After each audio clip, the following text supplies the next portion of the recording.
ইতিমধ্যে আমাদের ক্যাবিনেটে আমরা অলরেডি গ্রিন সিগন্যাল দিয়ে দিয়েছি।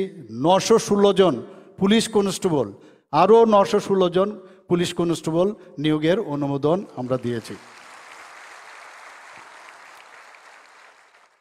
আমরা চাই যে ত্রিপুরা পুলিশ বিভিন্ন সময় বিভিন্ন জায়গার থেকে যখনই ডিজিপি সাহেবের সাথে কথা হয় বা অন্যান্য আধিকারিকদের সাথে যখন কথা হয়, বা বিভিন্ন সময় আমি নিজেও, আমাদের মন্ত্রী বাহাদুরও অনেক সময় অনেক জায়গায় খবর রাখেন, ওনারাও বলেন যে সেখানে পুলিশের সংখ্যা খুব কম। তো আমরা আস্তে আস্তে করে তার যে যে ডেফিসিয়েন্সি সেটা আস্তে আস্তে করে আমরা কমিয়ে আনব, এবং আমি আশা করি তারা তাদের মানে সর্বোত্তম শক্তি এবং দক্ষতার সাথে, ট্রেনিং তো আপনারা পাবেনই, তার সাথে আগামী দিন আপনারা ভালোভাবে কাজ করবেন। কারণ আইন শৃঙ্খলা আমাদের কাছে বিরাট একটা বিষয়, সাধারণ মানুষের নিরাপত্তা আমাদের কাছে প্রায়োরিটি।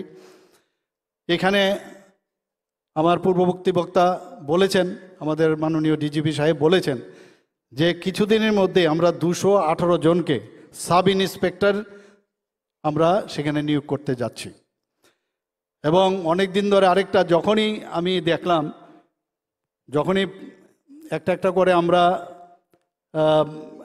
অফার নিয়োগ করি, তারপরেই দেখা যায় সোশ্যাল মিডিয়াতে শুরু হয় আরেকটা ডিপার্টমেন্টের যে বা আরেকজন যে আমাদের কি হলো। তো আমরা দিচ্ছি, আমরা তো কাউকে ঠেলে সরিয়ে দিতে চাই না। তো এই স্পেশাল এক্সিকিউটিভকে যারা, প্লিজ আপনারা লেখার প্রয়োজন নেই, সোশ্যাল মিডিয়াতে আসার দরকার নাই। এই সরকার রাস্তার মধ্যে প্রসেশন করার জন্য এই সরকার নয় যে আপনারা প্রসেশন করবেন তবেই আপনাদের চাকরি পাবে। ঠিক সময়ে, সঠিক সময়ে এই 6066 আমাদের যে স্পেশাল এক্সিকিউটিভ, সেটাও আমরা তালিকাভুক্তের, তার রেজাল্ট আমরা প্রকাশ করব এবং তাদেরকেও আমরা চাকরি দেওয়ার ব্যবস্থা করব।